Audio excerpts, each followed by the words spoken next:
जय हिंद, वंदे मातरम। हेलो, आप लोग कैसे हैं? सब्सक्राइब फ्री वाईफाई स्टडी 2.0 और नीचे दिए गए बेल आइकन को भी आप लोग ज़रूर दबाना ना भूलें। जय हिंद, वंदे मातरम, भारत माता की जय। हमारी वीडियो सबसे पहले देखने के लिए हमारी वीडियो को सब्सक्राइब करें तथा नीचे दिए गए बेल आइकन को ज़रूर प्रेस करें। अगर वीडियो अच्छी लगे तो शेयर और लाइक करना ना भूलें। धन्यवाद। इस चैनल पे आपको जल्द ही पूरे मैथ, जीके, जीएस की क्लास कराई जाएगी, वो भी बिल्कुल पेड कोर्स की तरह, लेकिन बिल्कुल फ्री में।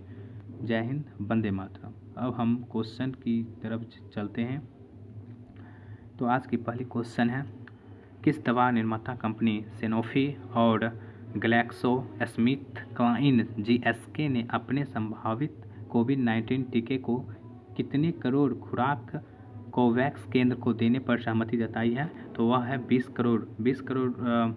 करोड़ खुराक। और हम सैनोफी की बात करते हैं। यह एक फ्रेंच की फार्मा दवा कंपनी है। सैनोफी जो है यह फ्रेंच की फार्मा दवा कंपनी है। सैनोफी जो है फ्रेंच की फार्मा दवा कंपनी है। यह दुनिया की 5वीं सबसे बड़ी सेल्स कंपनी है। फार्म रिलेटेड कंपनी है यह। इसकी स्थापना 1973 में की गई थी। इसकी स्थापना 1973 में की गई थी और इसके संस्थापक EFI क्वाइटाइन है और इसका मुख्यालय पेरिस है। पेरिस जो है वह इसका मुख्यालय है। अब हम GSK की बात करते हैं। GSK यह एक औषध दवा कंपनी है। यह विश्व की तीसरी सबसे बड़ी फार्मास्यूटिकल कंपनी है और इसकी स्थापना 2020 में की गई थी और इसका जो मुख्यालय है वह लंदन में है, यूनाइटेड लंदन में है और ग्रेट ब्रिटेन में है। GSK की मुख्यालय ग्रेट ब्रिटेन में है। अब हम सेकेंड क्वेश्चन की बात करते हैं। विश्व स्ट्रोक दिवस किस दिन मनाया जाता है? विश्व स्ट्रोक दिवस 29 अक्टूबर को मनाया जाता है। विश्व स्ट्रोक दिवस कब मनाया जाता है? यह 29 अक्टूबर को मनाया जाता है। विश्व स्ट्रोक दिवस, यह स्ट्रोक जो है किससे संबंधित है? तो यह रिलेटेड सेकुलर से है। स्ट्रोक जो है सेकुलर से संबंधित है और यह 29 अक्टूबर को मनाया जाता है। पहली बार यह 2006 को मनाया गया था और इसकी शुरुआत करने वाले जो थे वह वर्ल्ड स्ट्रोक ऑर्गेनाइजेशन जो है वह स्ट्रोक दिवस की शुरुआत की थी, 2006 में किया था इन्होंने। तीसरा क्वेश्चन की तरफ जाते हैं। हाल ही में उत्तर कोरिया के अधिकारियों ने वहां के नागरिकों को किस देश से आने वाली येलो डस्ट के बादलों के संपर्क से बचने के लिए घरों के अंदर रहने का आग्रह किया है? तो चाइना। हाल ही में उत्तर कोरिया के अधिकारियों ने वहां के नागरिकों को किस देश से आने वाले येलो डस्ट के बादलों के संपर्क से बचने के लिए घरों के अंदर रहने का आग्रह किया है? तो वह है चाइना। अब हम उत्तर कोरिया की पहले बात कर लेते हैं। तो उत्तर कोरिया की राजधानी प्योंगयांग है। उत्तर कोरिया की राजधानी प्योंगयांग है और उत्तर कोरिया जो है उसका सबसे बड़ा जो नगर है वो उसकी राजधानी प्योंगयांग ही है। उत्तर कोरिया की जो राजधानी है प्योंगयांग, वो वहाँ की सबसे बड़ा नगर है और इसकी राजभाषा कोरियाई है। उत्तर कोरिया की राजभाषा कोरियाई है और इसके प्रधानमंत्री किम यांग इल हैं। उत्तर कोरिया के प्रधानमंत्री किम यांग इल हैं। और अब हम येलो डस्ट की बात करते हैं। इसे पीली आंधी भी कहा जाता है। येलो डस्ट को पीली आंधी भी कहा जाता है। यह पीली आंधी ग्रीष्म ऋतु के महीनों के दौरान पूर्व एशिया के कई हिस्सों को प्रभावित करती है। पीली आंधी जो है वह ग्रीष्म ऋतु के महीनों के दौरान पूर्व एशिया के कई हिस्सों को प्रभावित करती है। यह धूल मंगोलिया, उत्तर चीन और काजाकिस्तान के रेगिस्तान से उत्पन्न होती है। अब हम चाइना की बात करते हैं। राजधानी चाइना की बीजिंग है चाइना की राजधानी और इसका सबसे बड़ा नगर शंघाई है। चाइना की सबसे बड़ा नगर जो है शंघाई है और इसका राजभाषा मानक मंदारिन है। चाइना का राजभाषा मानक मंदारिन है और यह सरकार यहाँ की है समाजवादी गणराज्य। जैसे हमारी यहाँ की सरकार लोकतांत्रिक है, उसी तरह वहाँ की सरकार जो है समाजवादी गणराज्य है और उसके राष्ट्रपति शी जिनपिंग हैं। चाइना के राष्ट्रपति शी जिनपिंग हैं और वहाँ के प्रधानमंत्री ली कचियांग हैं। चाइना के प्रधानमंत्री ली कचियांग हैं और इसकी मुद्रा युआन है। चाइना की मुद्रा जो है वह युआन है। अब हम चौथे क्वेश्चन की तरफ आगे बढ़ते हैं। और उससे पहले मैं बता देना चाहता हूँ, अगर अभी तक आप लोगों ने मेरे वीडियो को सब्सक्राइब नहीं किया है तो पहले सब्सक्राइब करके नीचे दिए गए बेल आइकन को ज़रूर दबाएं। अब हम क्वेश्चंस की तरफ बढ़ते हैं। तो हाल ही में किस राज्य में 100 मिलियन वर्ष पुरानी एग्नीमाचन गोलम नामक मछली को देखा गया है? तो वह केरला है। केरला की राजधानी जो है तिरुवनंतपुरम है। केरला की राजधानी कहाँ है? वह तिरुवनंतपुरम है। इसका सबसे बड़ा शहर तिरुवनंतपुरम ही है। केरला की जो राजधानी है वह उसका सबसे बड़ा शहर तिरुवनंतपुरम ही है। अब इसकी राजभाषा की बात करते हैं तो केरला की राजभाषा मलयालम है और केरला का गठन 1 नवंबर 1956 को किया गया था। केरला का गठन 1 नवंबर 1956 को किया गया था और इसके राज्यपाल पी सतशिवम हैं। केरला के राज्यपाल जो हैं पी सतशिवम हैं और यहाँ के मुख्यमंत्री पिनाराई विजयन हैं। केरला के मुख्यमंत्री पिनाराई विजयन हैं। अब हम नेक्स्ट क्वेश्चन की तरफ आगे बढ़ते हैं। हाल ही में किस राज्य के पूर्व मुख्यमंत्री और राज्य के दिग्गज नेता केशुभाई पटेल का निधन हो गया है? तो हाल ही में गुजरात के पूर्व मुख्यमंत्री केशुभाई पटेल का निधन हो गया है। केशुभाई पटेल के बारे में कुछ जानकारी हासिल करते हैं। केशुभाई पटेल 14 मार्च 1995 से 21 अक्टूबर 1995 तक गुजरात के मुख्यमंत्री रहे हैं। इतने कम समय में ही वो मुख्यमंत्री पद से इस्तीफा दे दिए थे, त्यागपत्र दे दिए थे। इनका जन्म 24 जुलाई 1929 को हुआ था। केशुभाई पटेल का जन्म 24 जुलाई 1929 को हुआ था और इनकी आयु अभी फ़िलहाल मरणोपरांत 92 साल के हो गए थे। और इनकी पॉलिटिकल पार्टी की बात करते हैं तो बीजेपी में ये 1980 से 2012 तक बीजेपी में इन्होंने बीजेपी के सदस्य रहे। उसके बाद 2012 से 2014 तक गुजरात परिवर्तन पार्टी से जुड़े रहे थे। अब हम नेक्स्ट गुजरात की बात कर लेते हैं। तो गुजरात की राजधानी गांधीनगर है और इसका सबसे बड़ा शहर अहमदाबाद है। गुजरात का सबसे बड़ा जो शहर है वह अहमदाबाद है और इसका जो राजभाषा है वह गुजराती है। गुजरात का राजभाषा जो है वह गुजराती है। अब इसकी गठन की हम चर्चा करते हैं। गुजरात का गठन जो है 1 मई 1960 को हुआ था। गुजरात का गठन 1 मई 1960 को हुआ था और इसके राज्यपाल आचार्य देवव्रत थे। आचार्य देवव्रत जो थे गुजरात के राज्यपाल थे, राज्यपाल हैं और इसके मुख्यमंत्री विजय रूपानी हैं।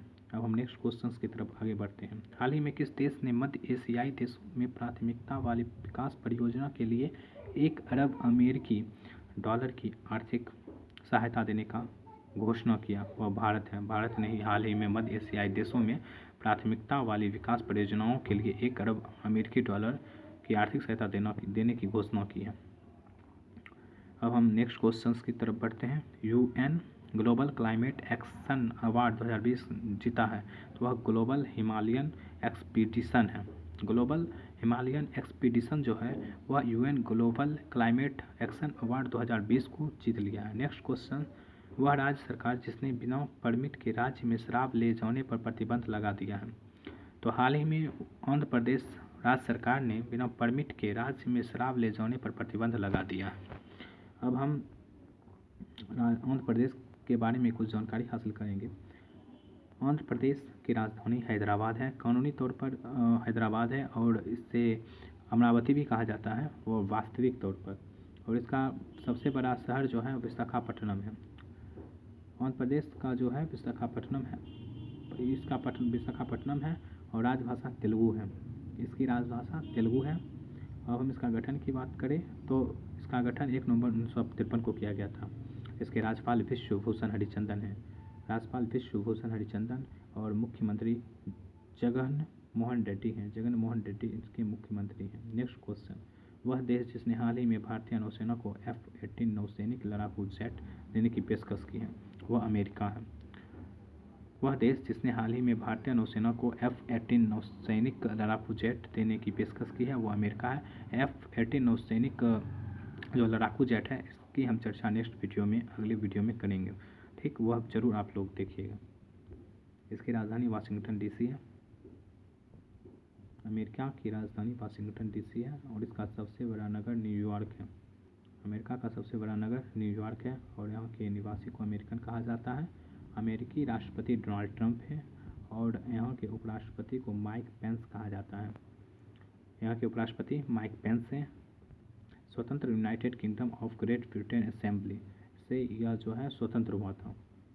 अमेरिका जो स्वतंत्र हुआ था वो ब्रिटेन से स्वतंत्र हुआ था और इसकी मुद्रा है अमेरिकी डॉलर और यहाँ के निवासी को अमेरिकन कहा जाता है।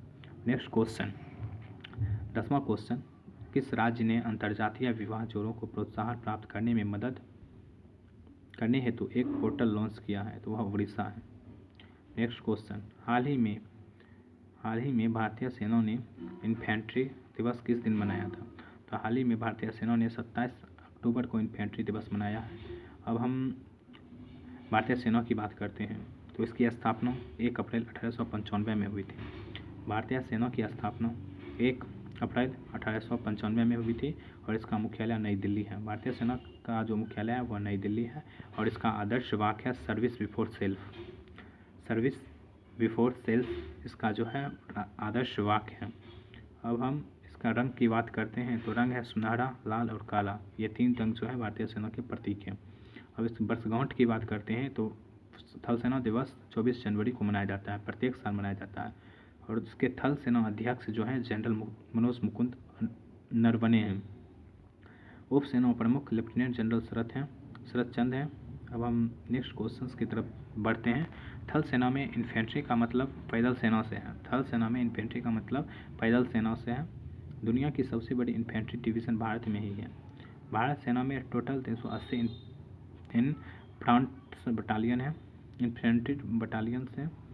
नेक्स्ट क्वेश्चंस की तरफ बढ़ते हैं। हाल ही में भारत के सबसे लंबे समय तक सेवारत बैंक सीईओ के रूप में कौन सेवानिवृत्त हुए? तो आदित्य पुरी थे। आदित्य पुरी हाल ही में सबसे लंबे समय तक बैंक के सीईओ रहे थे और हाल ही में उनका सेवानिवृत्त हुए हैं। भारत ऊर्जा मंच के 4वें संस्करण का विषय क्या था? उसका विषय था बदलती दुनिया में भारत का ऊर्जा भविष्य। नेक्स्ट क्वेश्चन, विश्व ऑडियो विजुअल विरासत दिवस 2020 का विषय क्या है? विश्व ऑडियो विजुअल विरासत दिवस 2020 का विषय क्या है? तो वह है your windows to the world. Your windows to the world. Next question, राष्ट्रपति रामनाथ कोविंद ने हाल ही में किस यूनिवर्सिटी के वाइस चांसलर प्रोफेसर योगेश त्यागी को पद के दुरुपयोग करने की आरोप के वजह से सस्पेंड कर दिया? वह है ड्यू के प्रोफेसर थे दिल्ली यूनिवर्सिटी के। ड्यू जो है दिल्ली यूनिवर्सिटी, इसका फुल फॉर्म है और इसका आदर्श वाक्य जो है निष्ठा धोती सत्यम। और इसकी स्थापना जो हुई थी 1922 में हुई थी और इसकी मान्यता यूजीसी से है। मान्यता जो है प्रदान की गई है यूजीसी से और इसके कुलाधिपति हैं भारत के उपराष्ट्रपति। डी के जो कुलाधिपति हैं वो भारत के उपराष्ट्रपति होते हैं और इसके कुलपति प्रोफेसर योगेश त्यागी हैं। इसके कुलपति प्रोफेसर योगेश त्यागी थे। इस्तीफा देने से पहले वर्तमान में नए बनाए गए हैं। कोई कुलाधिपति भारत के मुख्य न्यायाधीश होते हैं। कुलाधिपति जो होते हैं भारत के मुख्य न्यायाधीश होते हैं। हाल ही में प्रकाशित पुस्तक न eat of the restless streets stories 1984 लिखी गई है। यह जो स्टोरी लिखी गई है न eat of the restless streets stories वह सरबप्रीत सिंह के द्वारा लिखी गई है। नेक्स्ट क्वेश्चन, एशिया का सबसे सुरक्षित बैंक घोषित किया गया है। तो एशिया का सबसे सुरक्षित बैंक जो है DBS घोषित किया गया। यह सिंगापुर का एक बैंक है। ठीक, इसका जो फुल फॉर्म होता है the development bank of Singapore limited. DBS का full form the development bank of Singapore limited होता है। अब हम DBS की चर्चा करते हैं। यह सिंगापुर का एक बैंक है। इसकी स्थापना 16 जुलाई 1968 में सिंगापुर सरकार के द्वारा की गई थी। DBS की जो स्थापना है 16 जुलाई 1968 में सिंगापुर सरकार के द्वारा की गई थी। इसका मुख्यालय मरीना बे है जो सिंगापुर में ही है। मरीना बे सिंगापुर में ही है। यह उसका मुख्यालय है DBS का। नेक्स्ट, इस बैंक का पहले नाम जो था ग्लोबल बैंक था। बाद में 1 जुलाई 2003 को इस बैंक को DBS यानी the development bank of Singapore limited के नाम से जाने लगा है। कब से? 1 जुलाई 2003 से। और पहले इसका नाम क्या था? Global bank. ग्लोबल बैंक से यह परिवर्तित होकर 1 जुलाई 2003 को यह the development bank of Singapore limited के नाम से जाने लगा है। अब हम नेक्स्ट क्वेश्चन की तरफ बढ़ते हैं। हाल ही में भारतीय सेना द्वारा मैसेजिंग एप्लीकेशन विकसित किया गया है। तो वह एप्लीकेशन है secure application for internet. Secure application for internet जो है भारतीय सेना के द्वारा जो है एप्लीकेशन विकसित किया गया है। अब आज का क्वेश्चन यही समाप्त होता है। जय हिंद।